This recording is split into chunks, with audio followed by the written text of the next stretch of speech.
Tenho interesse de montar um som 2 canais.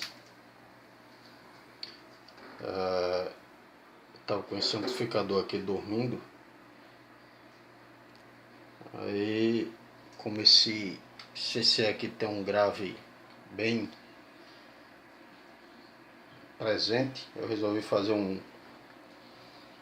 uma separação aqui dos canais, deixar esse pro grave e esse pro médio agudo, né?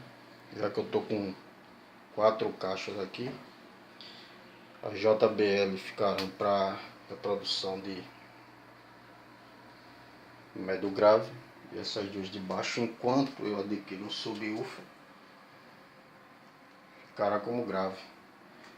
Eu usei para esse projeto um crossoverzinho da Taramps. Ele está ligado aqui temporariamente. Coloquei uma chavezinha liga desliga do remote.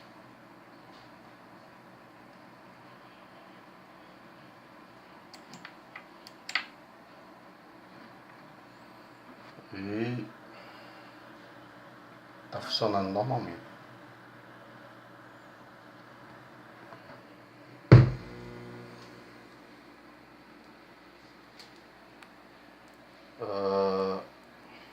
Vamos ligar aqui de novo.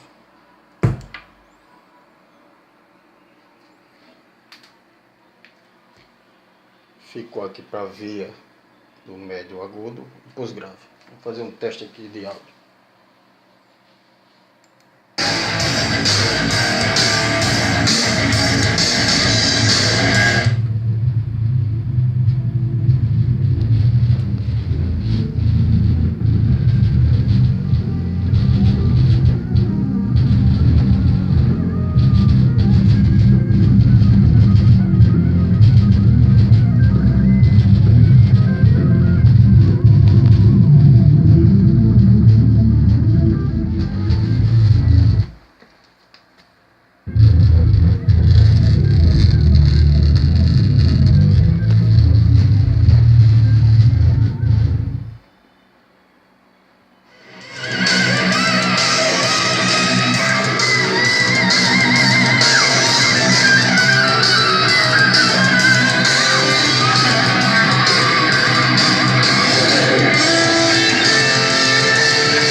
O sistema é bom porque você dosa aqui a gosto, né? São 2 amplificadores, você Aqui tem uma opção. Se gosta de mais grave, coloca mais grave. Está de médio agudo, bota mais médio.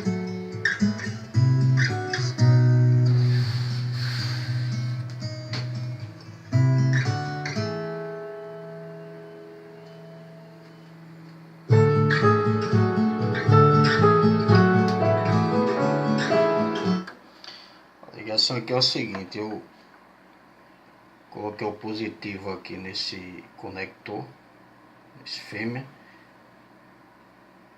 Um vem direto por 12 volts, o preto por terra, e coloquei uma chavinha aqui no outro positivo que vai por remote. Aqui você pode desligar se quiser, não tem problema nenhum. Tá alimentando com a fontezinha 12 volts aí. Show de bola.